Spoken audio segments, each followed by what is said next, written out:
We've made a lot of mistakes throughout the journey. Have a nice little animation right here. B2C. So this episode, we're gonna go through the 5 known, tried, and true business models. But that one-on-one sale can get you 100, 200, 300, 1,000 orders with that one interaction. $1 million. At least, right? This episode, we really want to help take some businesses to the next level, right? So in the M4 show, we're definitely trying to help you all, help ourselves, everyone watching, get to that $1 million net worth or $1 million business. But before you get to the $1 million business, you gotta get to the 6-figure business. Thank you for tuning in to another episode of the Melanated Married Millionaires in the Making show. King, where can I go to stay connected with us? Y'all can stay tapped into the show at them4show.com. That's them4show.com. And you can follow us on Instagram at them4show. Now, let's get into the episode. That's how we do it. That's what the cool kids do, 6 figures.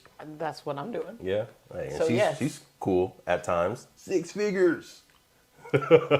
So this episode, we're gonna go through the 5 known, tried, and true business models, and hopefully y'all can make a selection and move forward. This is your first time. My name is Devon Travell, creator of Black Wall Street, the board game, co-host of the M4 show with my beautiful, my smiling, my golden queen herself, sprinkled in spice.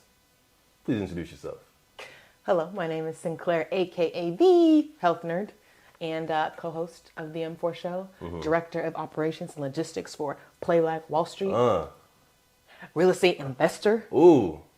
I wear many hats. Ooh. Health enthusiast. Health enthusiast, functional diagnostic nutrition practitioner. Choreographer. Ooh. What can she do? Wife. Almost professional chef. All right, we're gonna stop hyping her up. We done. We done. We keep it going.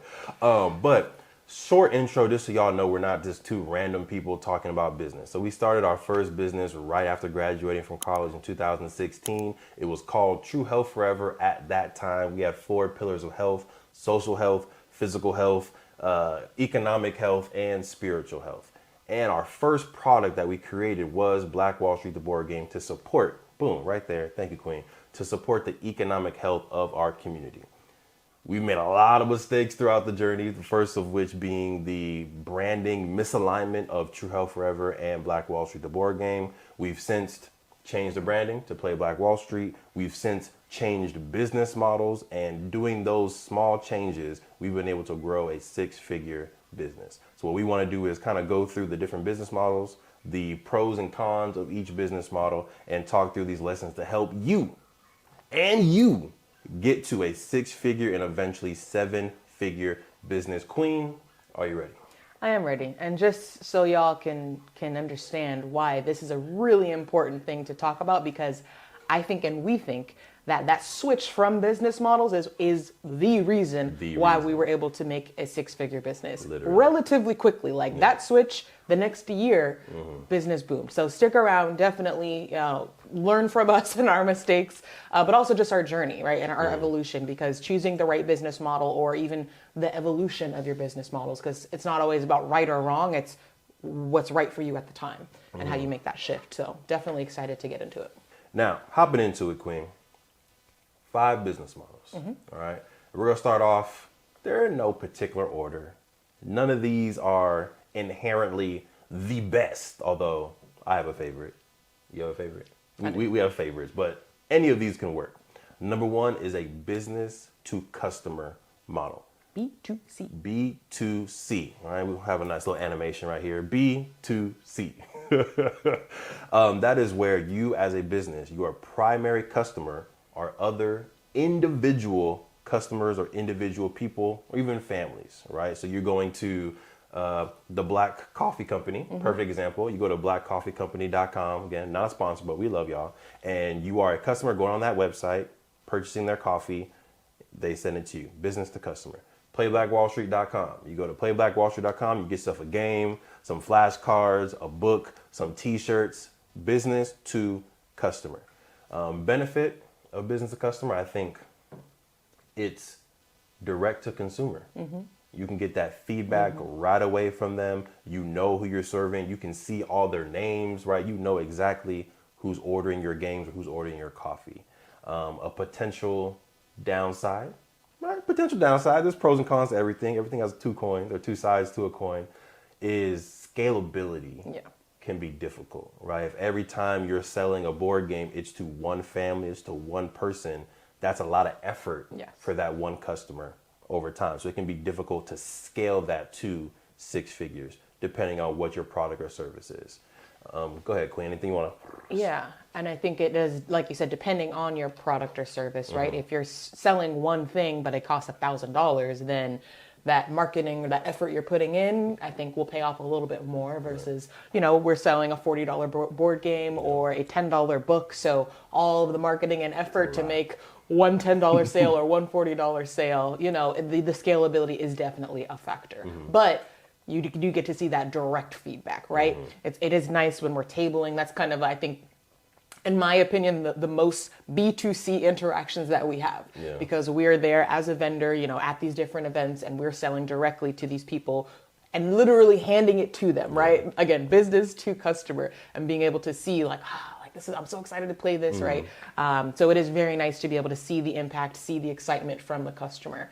2020, 2021 was when we really started to make that shift, and that was during the COVID-19 pandemic, right? During that time, school districts, specifically LAUSD, reached out and they're like, hey, we want to buy some board games to help increase engagement for our families. We want to buy some Rose and Rodney books to help increase and give gifts for our elementary school students. Oh, actually, do y'all do any online academies or so that we can do during the summer? And for the first time, for a consistent period of time, a school district was now our customer, and we shifted from a business to customer to a business to business model.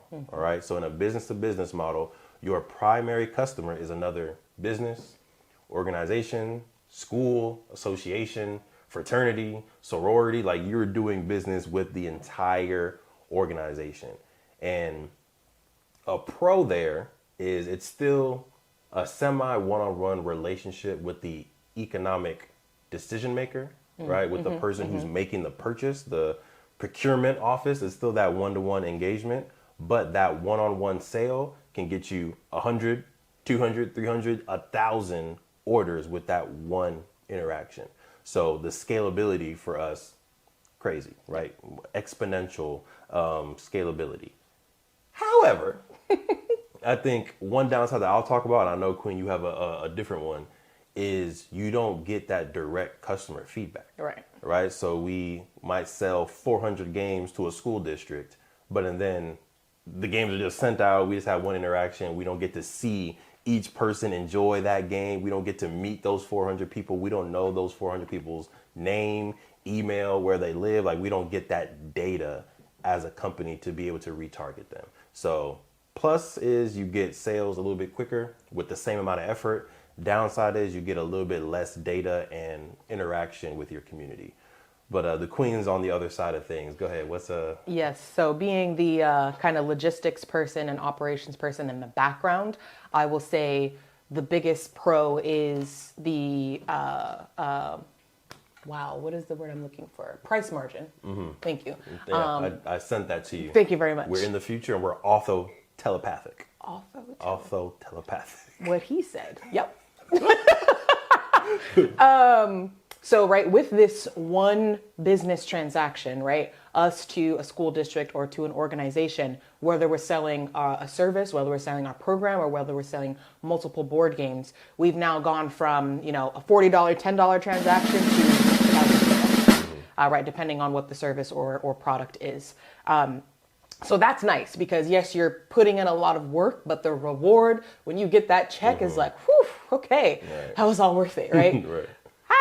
However, there is significantly more work that is put in for that transaction, right, versus a one-on-one. I am putting, we're going back to the tabling example, right? Yes, I'm giving a spiel to this customer, but I'm talking for maybe 4 minutes, and they're either sold or they're not, right? If they buy it, cool, but that was pretty much all that I put into that interaction. When you're trying to, for example, a school district, specifically because we're talking about, for example, running a program with minors, there's a lot of work put into that transaction. There's a lot of upfront work you have to do to even show that you are an appropriate business for this school district to do business with. So they are expecting insurance policies, right? And you have to have a general liability, professional liability, cyber insurance, sexual and molestation insurance. And it needs to be $1 million. At least, right? Business model number 3, freemium. All right. So a lot of y'all are using services for free right now, right? You're probably watching this on YouTube, right? And probably 30 seconds after I say this, there's going to be a YouTube ad that's going to play afterwards. And that's because you have the free version. Another example is Canva, right? We use the free version of Canva. And because we have the free version of Canva, there's certain things that we can't use, certain graphics, we can't remove the background. It's the worst. It's the worst. All I'm this like, stuff. I love that picture, but it's got the watermark on it. Yep, terrible. That's why sometimes I'll use Adobe because we pay for Adobe and I can remove the background. And then Simplify, we pay for Simplify so I can remove the background. Canva I'm starting to use really only for our team meeting just because it's already in there. Yeah. But side note, those are free templates or free features, free access that you get for those platforms. If you pay the premium, you then get access to more features. You don't need to listen to the ads. You can download video and music from YouTube. You can remove the background from Canva pictures and you get these extra things. That is a freemium business model. They get a lot of people to download or use the service, collect that data by offering stuff for free. And then they monetize, they make money by giving you access to more things for a premium. All right. Benefit, of course, you can probably scale quickly or at least go viral with your app, with your product quicker because it's free. And if it's good, people are going to tell other people, hey, use this free service so you can do X, Y, and Z. Possible bad thing is you don't always convert them over. Right. Number 4, we got 2 more left for y'all. Number 4 is the subscription model. Perfect segue from Netflix. All right. So subscription is you're paying a fee every single month, every single year for access to digital or in-person products or digital or in-person services. So again, Netflix, you pay your $30 a month, your $40 a month, and you get access to those TV shows, those movies. They did have a really cool interactive movie that we just watched on Netflix too, which was fun. Choose Love. Yeah, Choose Love. Shout out to Netflix for that. What's another example? HelloFresh, right? You can pay your $40 a month, and every single month you'll get your nice, fresh, organic groceries that you can then cook up. Instacart.